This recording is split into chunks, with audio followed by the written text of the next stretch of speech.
नमस्कार, मैं राजीव कुमार, टीजीटी हिंदी प्रायोगिक विद्यालय क्षेत्रीय शिक्षा संस्थान NCERT मैसूर से आप तमाम विद्यार्थियों और दर्शकों का हार्दिक स्वागत करता हूं। आज मैं कक्षा 8वीं की हिंदी पाठ्यपुस्तक दुर्वा भाग 3 में संकलित एक बहुत ही सुंदर कहानी को लेकर उपस्थित हुआ हूं। यह कहानी तमिल भाषा में लिखी गई है, जिसकी लेखिका वल्ली कानन है। तमिल भाषा में लिखी इस रचना का हिंदी अनुवाद श्री बालक राम नागर ने किया है। बालक राम नागर बाल साहित्यकार के रूप में जाने जाते हैं, जिन्होंने कई बाल नाटक भी लिखे हैं। पृष्ठभूमि: प्रस्तुत पाठ में एक 8 वर्ष की लड़की वल्ली अम्माई की बस यात्रा का वर्णन किया गया है। वह रोज घर से गुजरने वाली बसों को देखा करती थी। फिर एक दिन वह हिम्मत करके अकेले बस की यात्रा के लिए निकल पड़ती है। यात्रा के दौरान एक छोटी व अकेली लड़की के साथ क्या होता है, वह क्या देखती है, क्या महसूस करती है, वह वापस घर पहुंच पाती है या नहीं, इन सारे सवालों का जवाब हम इस कहानी में ढूंढने की कोशिश करेंगे। आज के इस कार्यक्रम के अंत में विद्यार्थी कहानी वाचन की आदर्श शैली से परिचित हो सकेंगे। इस रचना के मूल भाव को समझकर उसे अपने शब्दों में अभिव्यक्त कर सकेंगे। रचना में आए अपरिचित शब्दों के अर्थ समझकर उनका वाक्यों में प्रयोग कर सकेंगे। यात्रा के दौरान महसूस की गई खुशियों और तकलीफों की अनुभूति कर सकेंगे। उत्पत्ति के आधार पर शब्द के प्रकारों से परिचित हो सकेंगे। तो आइए इस कहानी का आदर्श वाचन शुरू करते हैं। एक थी लड़की, नाम था उसका वल्ली अम्माई। 8 बरस की थी। उसे अपने घर के दरवाजे पर खड़े होकर सड़क की रौनक देखना बड़ा अच्छा लगता था। वल्ली अम्माई को अपना नाम भी बड़ा अच्छा लगता था। वैसे दुनिया में ऐसा कौन होगा जिसे अपना नाम पसंद ना हो। सड़क पर वल्ली अम्माई की उम्र का कोई साथी नहीं था। अपनी दहलीज पर खड़े रहने के अलावा वह कर भी क्या सकती थी। और फिर उसकी माँ ने उसे सख्त ताकीद कर रखी थी कि वह खेलने के लिए अपनी सड़क छोड़कर दूसरी सड़क पर ना जाए। सड़क पर सबसे ज्यादा आकर्षित करने वाली वस्तु कस्बे की बस थी, जो हर घंटे उधर से गुजरती थी। एक दफा जाते हुए और एक दफा लौटते हुए। हर बार नई नई सवारियों से लदी हुई बस का देखना वल्ली अम्माई की कभी ना खत्म होने वाली खुशी का खजाना था। हर रोज वह बस को देखती और एक दिन एक नन्ही सी इच्छा उसके नन्हे से दिमाग में घुसकर बैठ गई। कम से कम एक बार तो वह बस की सैर करेगी ही। नन्ही सी इच्छा बड़ी और बड़ी होती चली गई। वल्ली बड़ी हसरत से उन लोगों की तरफ देखती जो सड़क के नुक्कड़ पर बस से उतरते चढ़ते, जहां पर बस आकर रुकती थी। उनके चेहरे इसके दिल में 100 इच्छाएं, सपने और आशाएं जगा जाते। उसकी कोई सखी सहेली जब उसे अपनी बस यात्रा का किस्सा सुनाती, शहर के किसी दृश्य का हाल बताकर डिंग हाँकती, तो वल्ली जल भुन जाती। घमंडी घमंडी वह चिल्लाती। चाहे वल्ली और उसकी सहेलियों को इस शब्द का अर्थ मालूम नहीं था, फिर भी इसका बेधड़क इस्तेमाल करती। दिनों दिन, महीनों महीने वल्ली ने बस यात्रा से संबंधित छोटी मोटी जानकारी गांव से कभी कभार शहर जाने वालों और बस में प्रायः सफर करते रहने वाले यात्रियों की आपसी बातचीत से प्राप्त कर ली थी। उसने आप भी कुछ लोगों से इस बारे में सवाल पूछे थे। शहर उसके गांव से कोई 10 किलोमीटर दूर था। एक ओर का भाड़ा था 3 पैसे। इसका मतलब जाने और लौटने दोनों ओर के 60 पैसे। शहर तक पहुंचने में बस को पौन घंटा लगता था। शहर पहुंचकर अगर वह बस में ही बैठी रहे और 30 पैसे और चुका दे तो उसी बस में बैठी बैठी वापस भी आ सकती है। यानी अगर वह गांव से दोपहर 1 बजे चल दे तो पौने 2 बजे शहर पहुंच जाएगी और फिर उसी बस से वह अपने गांव कोई 3 बजे लौट आएगी। इसी प्रकार वह हिसाब पर हिसाब लगाती रही, योजना पर योजना बनाती रही। एक दिन की बात है, जब यह बस गांव की सीमा पार करके बड़ी सड़क पर प्रवेश कर रही थी, एक नन्ही सी आवाज पुकारती हुई सुनाई दी, बस को रोको, बस को रोको। एक नन्हा सा हाथ हिल रहा था। बस धीमी हो गई। कंडक्टर ने बाहर झांका और कुछ तुनक्कर कहा, अरे भाई, कौन चढ़ना चाहता है? उनसे कहो कि जल्दी करें, सुना तुमने? बस मैं इतना जानती हूं कि मुझे शहर जाना है और यह रहा तुम्हारा किराया, उसने रेज़गारी दिखाते हुए कहा। ठीक ठीक, पहले बस में चढ़ो तो, कंडक्टर ने कहा और फिर उसे धीरे से उठाकर बस में चढ़ा लिया। च च च मैं अपने आप चढ़ूंगी, तुम मुझे उठाते क्यों हो? कंडक्टर बड़ा हंसोर था। अरे मेम साहिब, नाराज क्यों होती हो? बैठो, इधर पधारो, उसने कहा। रास्ता दो भाई, मेम साहिब तशरीफ ला रही हैं।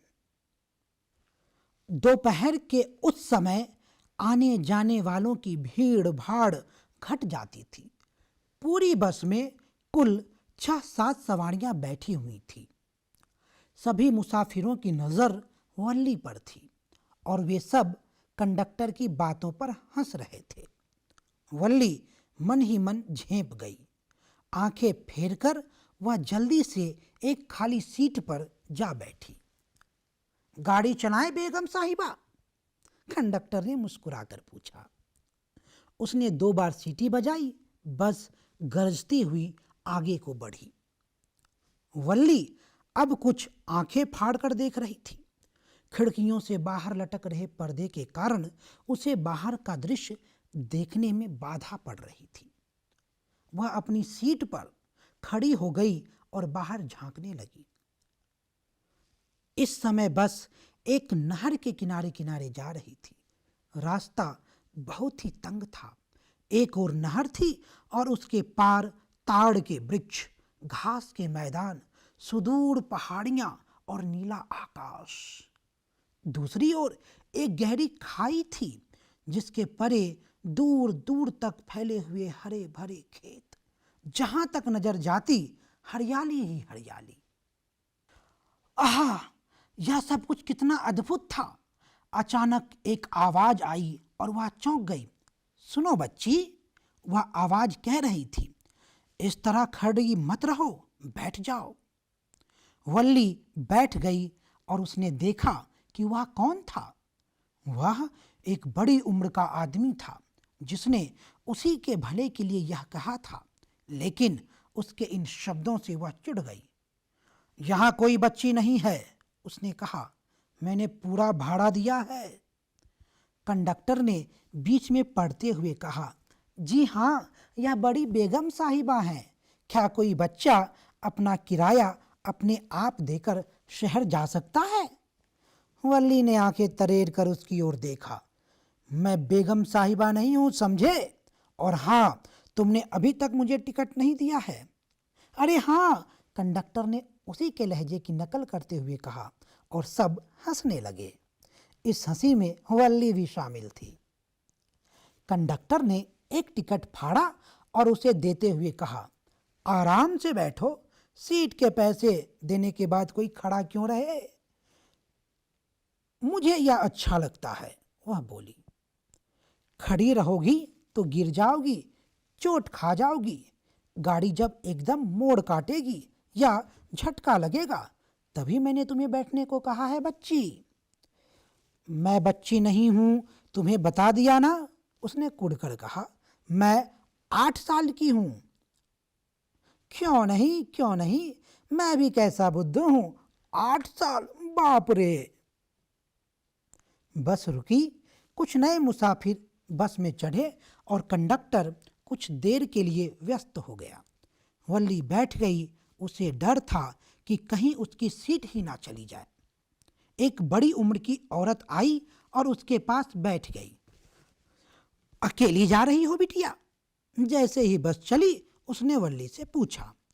हाँ, मैं अकेली जा रही हूँ, मेरे पास मेरा टिकट है, उसने अकड़कर तीखा जवाब दिया। हाँ हाँ, शहर जा रही हैं, 30 पैसे का टिकट लेकर, कंडक्टर ने सफाई दी। आप अपना काम कीजिए जी, वल्ली ने टोका, लेकिन उसकी अपनी हंसी भी छूट रही थी। कंडक्टर भी खिलखिलाकर हंसने लगा। इतनी छोटी बच्ची के लिए घर से अकेले निकलना क्या उचित है? बुढ़िया की बकझक जारी थी। तुम जानती हो शहर में तुम्हें कहाँ जाना है, किस गली में, किस नगर में? आप मेरी चिंता ना करें, मुझे सब मालूम है, वल्ली ने पीठ मोड़ मुंह खिड़की की ओर करके बाहर झांकते हुए कहा। यह उसकी पहली यात्रा थी।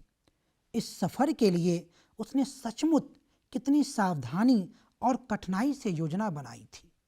इसके लिए उसे छोटी छोटी जो रोजगारी भी हाथ लगी इकट्ठी करनी पड़ी।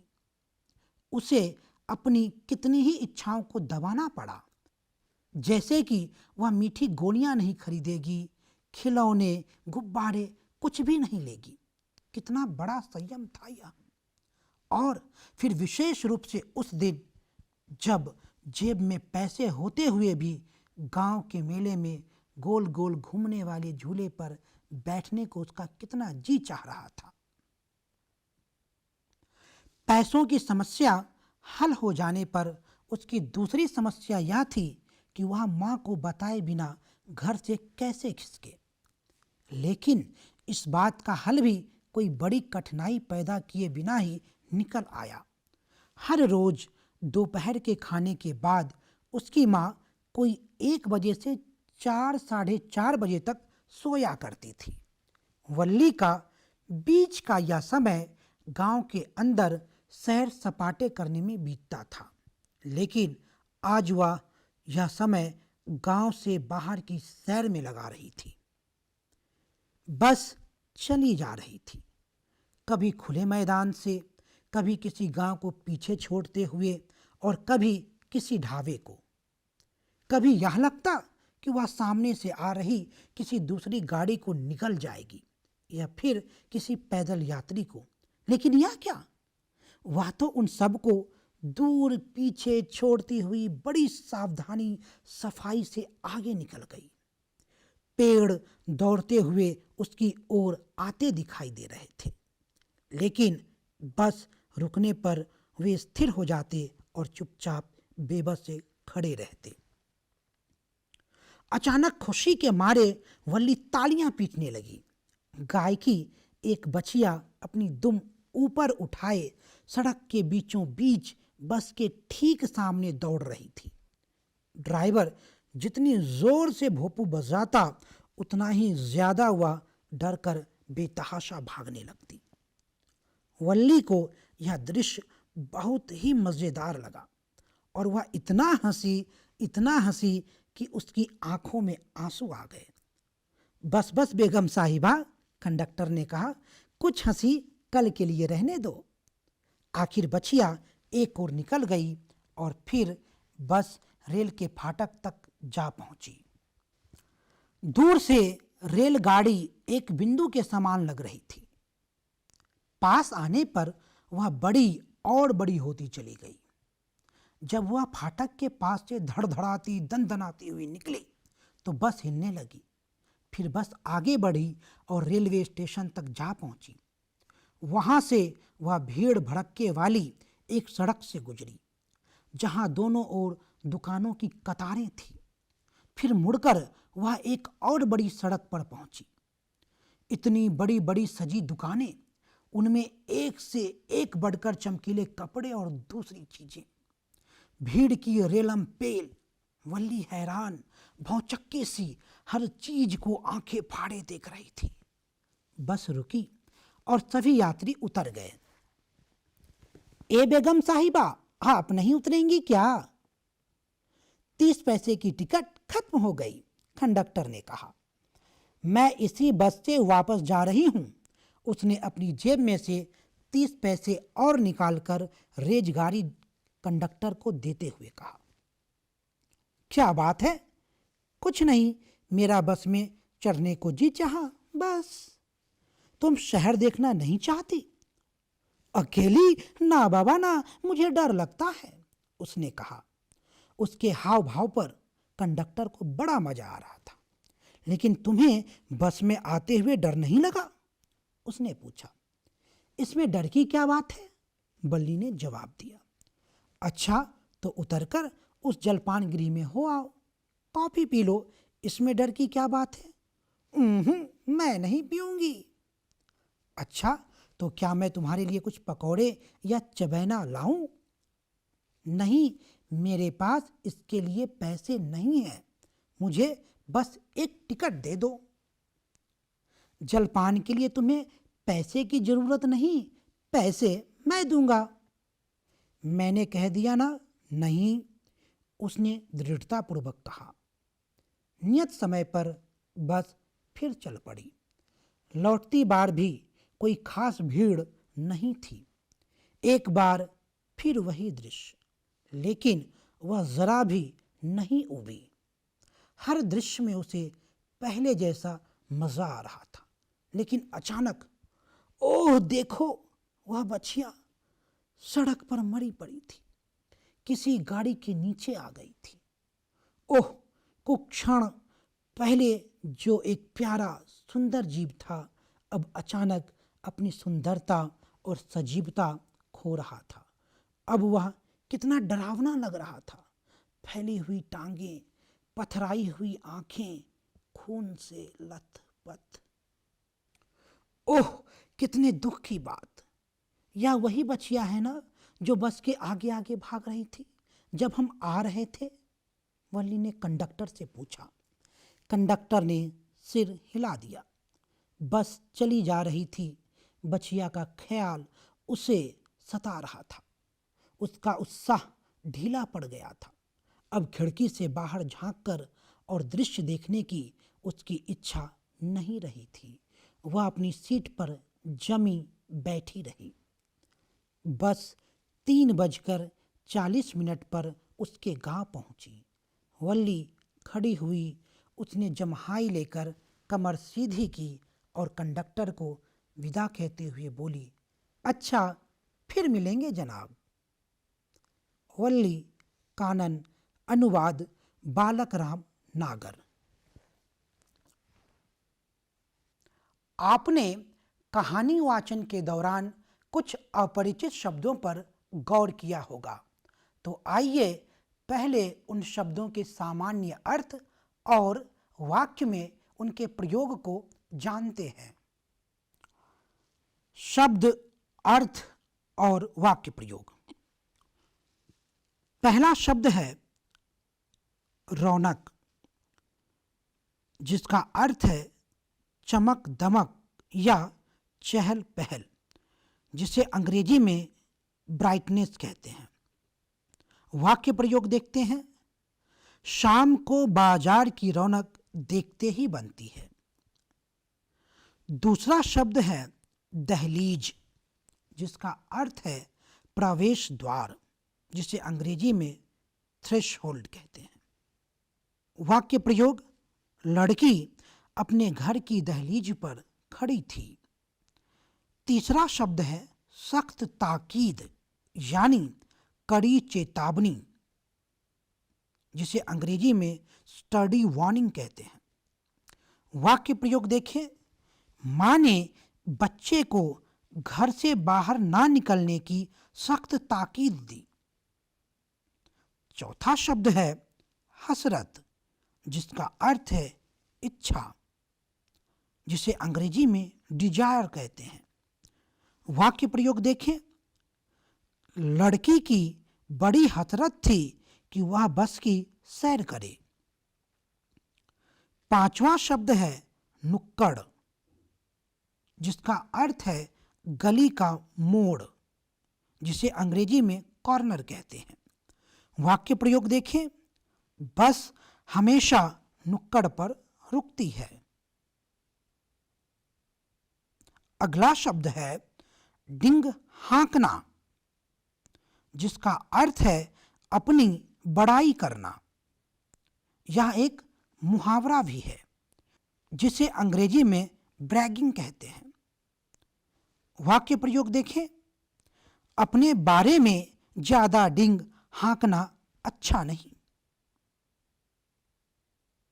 अगला शब्द है बेधड़क, यानी बेझिझक, जिसे अंग्रेजी में विदाउट एनी हेजिटेशन कहते हैं। वाक्य प्रयोग देखें।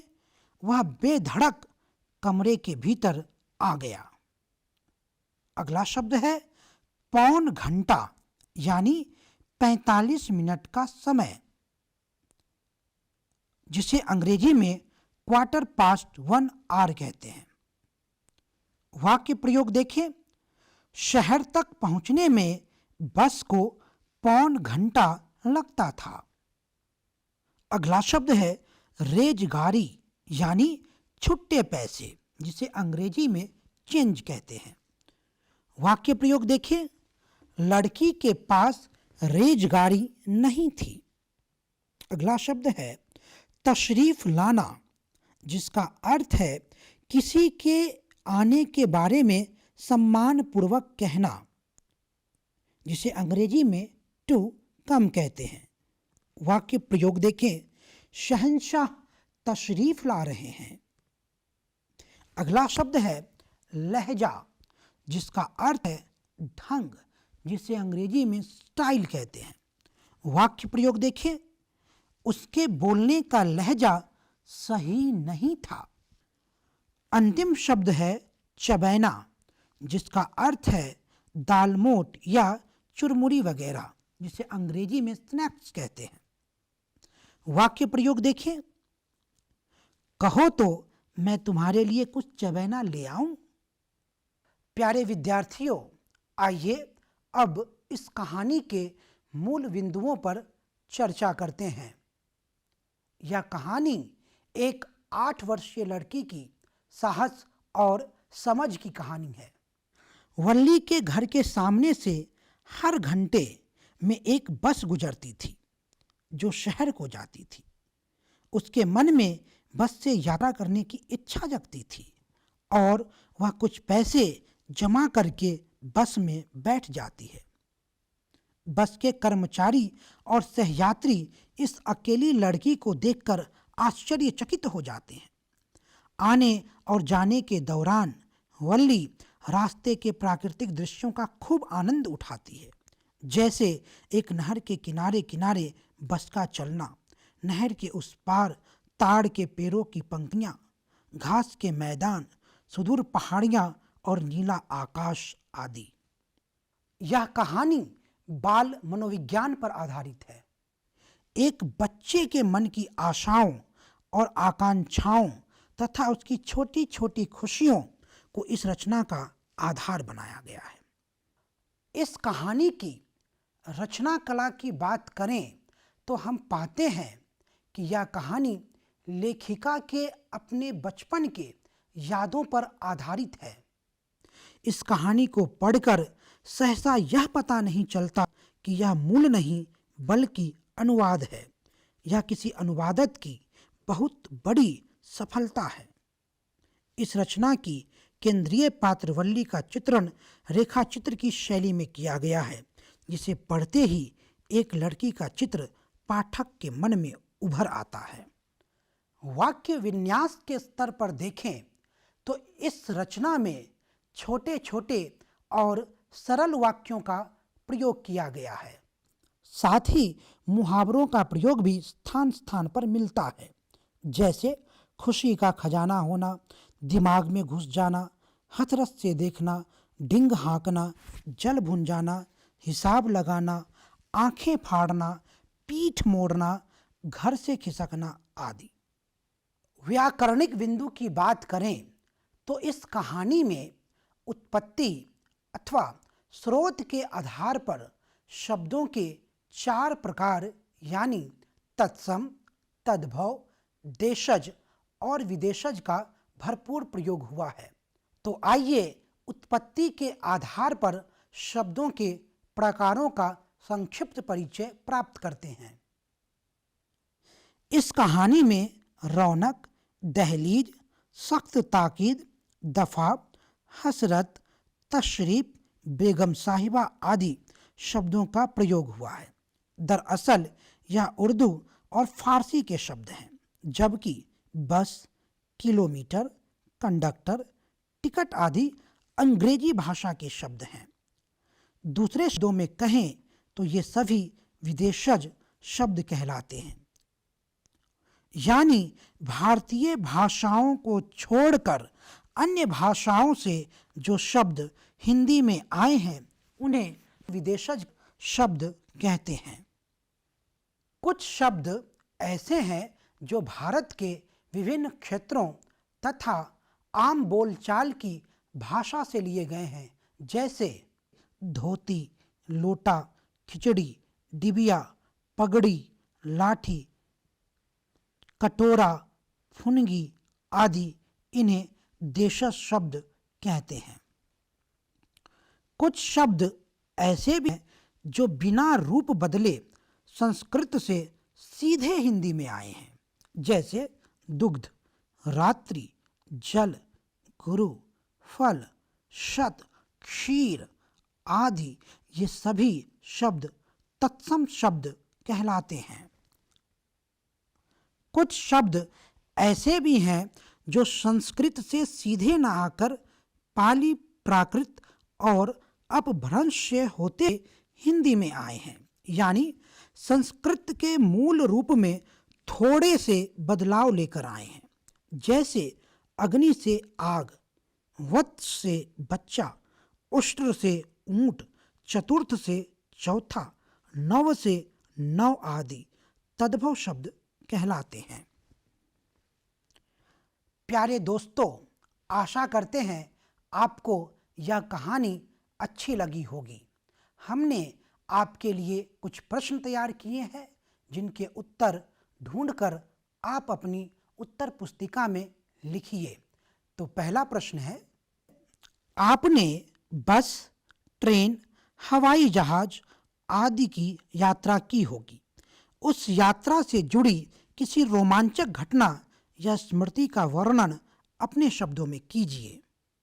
दूसरा प्रश्न, अलका सरावगी लिखित कभी शैतानी ना करने वाला लड़का शीर्षक कहानी को पढ़कर बताइए कि बस की सैर की वल्ली और इस कहानी के गोलू के चरित्र में क्या क्या अंतर है। इस कहानी को आप दिए गए लिंक या QR कोड को स्कैन करके भी पढ़ सकते हैं। तीसरा प्रश्न है, मोहन राकेश द्वारा रचित गिरमिट का सपना कहानी को पढ़कर गिरमिट के सपने और वल्ली के सपने में क्या समानता है, यह अपनी नोटबुक में लिखिए और अपने दोस्तों के साथ चर्चा कीजिए। चौथा और अंतिम प्रश्न है, यात्रा के पहले और यात्रा के दौरान ध्यान रखने योग्य बातों को समझाते हुए अपने छोटे भाई या बहन को पत्र लिखिए। आज के लिए बस इतना ही, फिर मिलेंगे नए पाठ के साथ। तब तक के लिए विदा। धन्यवाद।